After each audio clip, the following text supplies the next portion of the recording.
Hello and welcome back to my journey from normal to Norway. Ooh, I am so sorry. It has been so long since I last posted. I definitely did not expect for it to be over a month, almost 5 weeks.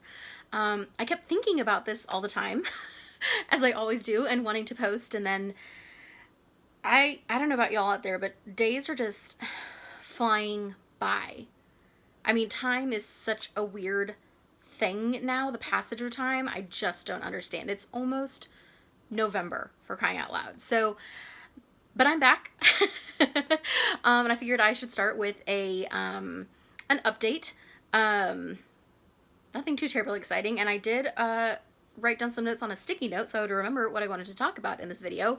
And so work for me has gotten really busy again, which is great for business. But, I definitely got used to a lower volume, a slower pace. And so it's been a little difficult to adjust to that, and especially adjusting to that working from home. The process of the work that I do takes longer from home. It's more steps, more cumbersome, all of that. So it's a slower, harder process. And then also, it's just tricky working from home in general. I am so grateful to be in the position I'm in. I'm in an awesome work position. But before all of this, one of the things that really stood out to me from this job versus some of the other jobs I've had, is that my work didn't follow me home. I didn't have email on my phone or, access to that from home, and nobody expected me to, see any of that. And, I didn't have worries and whatnot that followed me home from work. And, not that that's different now. Nobody's expecting, me to get emails and respond at off hours and all of that. So it's amazing. But it's that weird, transition of I'm here and I'm working, and then the workday ends and I'm still here in the same place. So it just feels a lot closer. It feels, that separation isn't as big as it was before. So just some adjustment on my end. And then TV wise, I've had some great times. I've been watching a couple of sitcoms lately that have made me very, very happy, that I recommend to all of you if you have not seen them. First is The Good Place. I had seen the first 3 seasons, but I was waiting for the 4th and final season to be put up on Netflix, and it was. And I watched the whole series and loved it and bawled my eyes out. It was great. And then actually just over the last handful of days, I rewatched it, less than a month later. And then the other one was Schitt's Creek. I had not seen any of, and I was waiting for the final season of that to go up, and then they put that up on Netflix, and I watched that entire series. And actually just today, I started rewatching that. So, needless to say, I very much have enjoyed both and highly recommend them. And then also, if you've watched some of the earlier videos, one of the greatest loves of my life, and especially during COVID times, has been Great British Baking Show. I've rewatched all of the seasons. I've rewatched some of them multiple times, so I am thrilled that there is a 2020 season. I'm just so grateful. I got really emotional when I was thinking about it.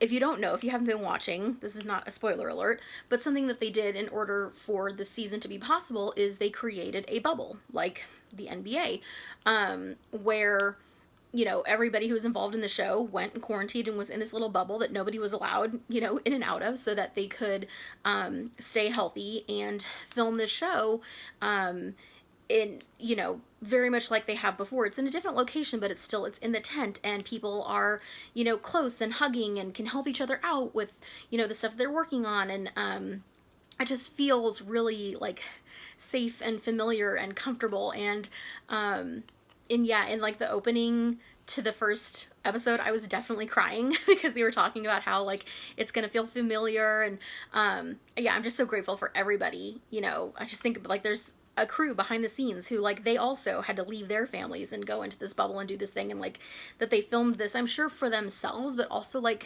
because they knew we, the world, needed it. You know, I just thought that was really amazing that all of the cast and the crew did that, that they got together and filmed this season to make sure that it would happen for us. And so now it's airing one episode every Friday, at least here in the US on Netflix. And so it's halfway through. There have been 5 episodes. I have rewatched all of them multiple times. Yeah, I've been really, really enjoying it. I'm glad that there is new Great British Baking Show content out there for me. I've fallen in love with all of the people, and I'm, you know, scared and nervous to see each week who's going to be going home. So thrilled to have the new content. Can't believe it's already halfway over. Not ready for it to end. And just, yeah, grateful that it's out there. I needed it.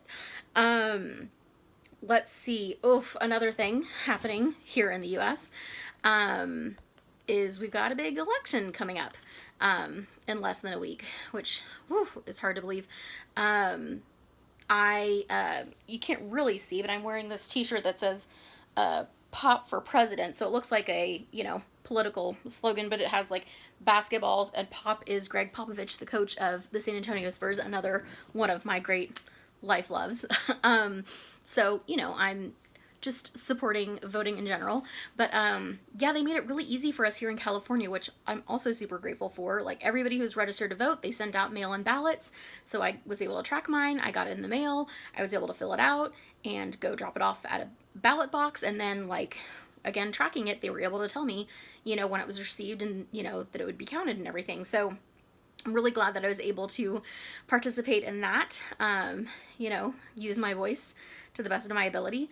But yeah, it's nerve-wracking. Yeah, oh gosh.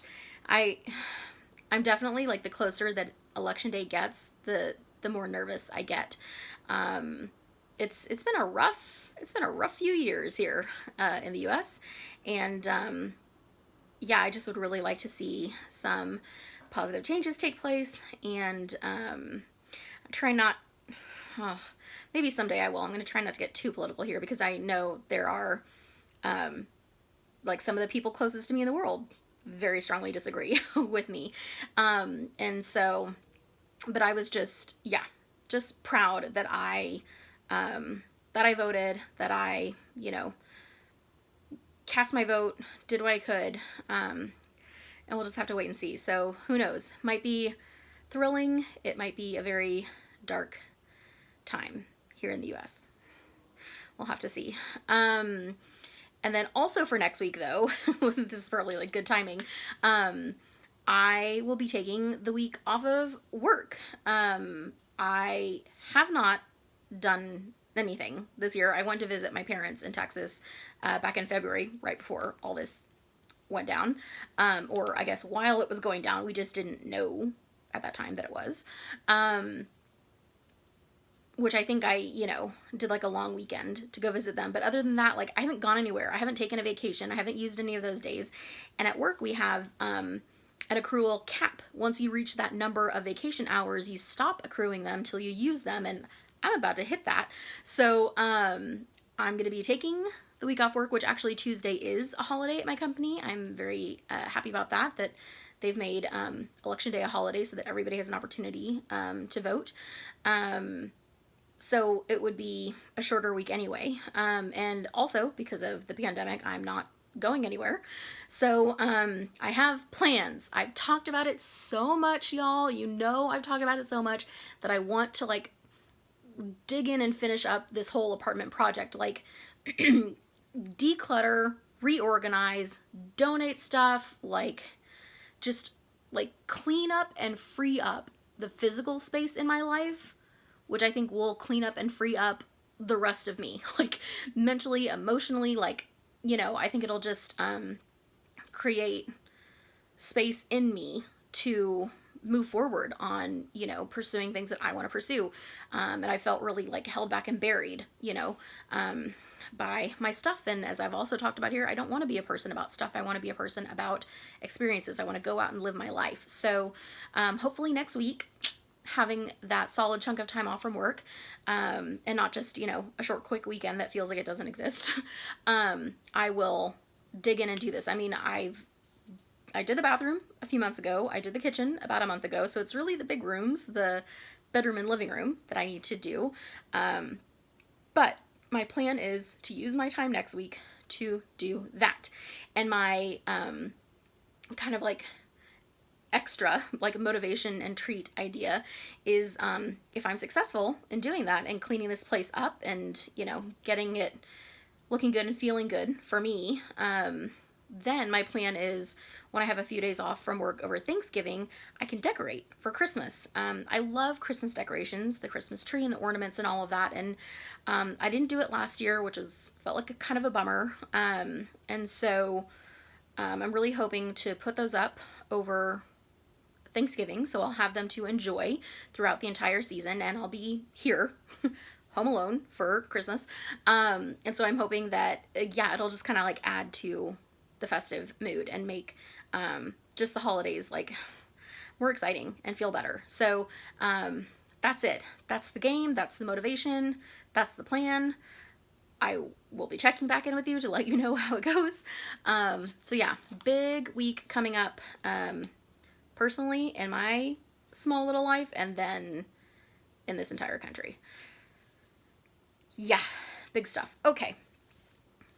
That whole section was the update on how I've been doing since we last spoke. And now on to my next reason why I love Norway. And if you don't know from the title, it is the people.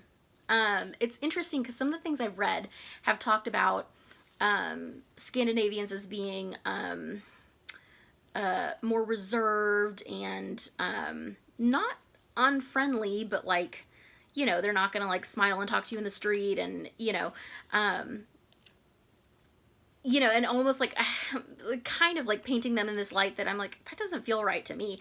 And I want to say, like, that's not the experience that I had. I mean, one of my first like experiences when I got there, you take this train from the airport, which is outside of the city, into to Oslo's central station. And like when I got on that train, you know, there were these like overhead racks to put your luggage on, and I was trying to lift up my luggage and was having a hard time. And this girl like asked me in Norwegian, and then realized I didn't know what she asked, and then asked in English and offered to help me put my bag up on the rack. And like, I mean, like, she went out of her way to help me and be nice to me.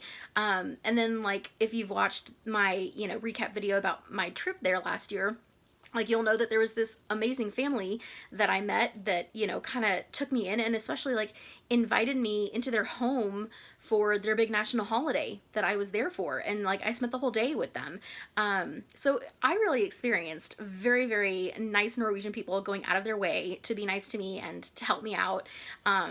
And really enhanced my trip there, like made my trip there really. So I wanted to say that for sure. What's my next point on my sticky note? I also just generally, so they like, volunteering is a big deal there, which I love. I mean, one of the biggest pieces of advice that I've heard and read, if you're going to be looking for a job in Norway, one of the big things is to like look for volunteer opportunities, because that is so important to them. It's such a part of their lives, and so they will like to see that it's important to you as well, and that you're spending some of your time doing that. And so I love that. But as an extension of that, they have this a day, but it happens like more than once a year, called Dugnad. And it's when like communities come together to clean up their spaces, and it's expected that everyone will participate. So you might be involved in various communities if you live in, an apartment building, for example. On this day, everybody from the apartment building will come together and will like accomplish a list of tasks to clean up and spruce up the space. It could be painting something, or cleaning things, or, picking up trash or whatever. Like, so I also love that it's built in to the idea of community for them. That, everybody's in it together. You're all part of it. You're all part of, making the spaces better. And it's also a community building thing where you get to know the people around you. And there's also like, they'll have food and drinks and kind of celebrate together at the end as well. And so I just kind of like that idea in general, that it is so ingrained in them and in their way of life, that it's this like, there's time set aside for it, and it's an expectation that you'll be part of it. So, if and when I ever do get to live there, I definitely am looking forward to participating in some days of dugnad. Yeah, I'm looking forward to that. But I also, in thinking about the people of Norway, and I guess this is more kind of like just societally, if that's a word. Again, part of just the structure of the society, how it's set up, the expectations, the unwritten rules. They're very much not about themselves. It doesn't feel nearly as individualistic as the US does to me. I feel like here, it's very competitive, and there are these expectations that, you need to be the best at something, and you need to beat out other people, and you need to be constantly improving and performing, and like, that's where the whole like the work hours get crazy, and there's no work-life balance, and it's a lot of competition, it's a lot of performing, it's a lot of stress, and it can lead to, there are definitely some people here who are very egocentric. There's some entitlement. There's just a lot of that can happen when you have these expectations of yourself, or other people have these expectations of you that you buy into. And so I like the idea that, for them, they really have, again, ingrained into their ideas about who they are and each other is like, I'm not better than you, you're not better than me. There isn't this like big desire to stand out and, to be recognized and to be the best. And it seems much more about improving collectively and looking out for each other. And not that that's all that exists there, not that there's no individualism there, and not that it doesn't exist at all here, that people aren't looking out for each other and putting others above themselves. It's just, I feel like generally overall, that's the vibe much more there than it is here. That's just part of the experience much more there than it is here. So I love a lot of how they're set up like socially, and some of those contributions and expectations. And I just, for me, it feels like this, like, I just keep thinking of the phrase all for one and one for all sort of thing, and I just love that idea. I love that feeling. And I've had pockets of that kind of community in my life, but I do love the idea of that being just like a greater thing within this society, that, is part of kind of everybody's mindset and way of life. So yeah, the Norwegian people, they're lovely. I love them. And I really think that, their way of life is something that I admire and aspire to, and would love to be part of. So I look forward to if and when that might happen in my future. But yeah, that's my next reason why I love Norway. And that's it for now from me. I'm hoping to get back to you in a shorter time than a month. But I hope that you are all doing well out there. Thanks so much for spending this time with me, checking in and seeing how things are going and hearing what I have to say. And I hope that it's, helpful to you and, maybe inspiring. And as always, if you have any feedback, if you have any questions or comments, let me know. Comment on this video. If you have, advice for me, let me know. I would love to hear from you. So that's it for now. I will be back with you again. And as always, until then, ha det.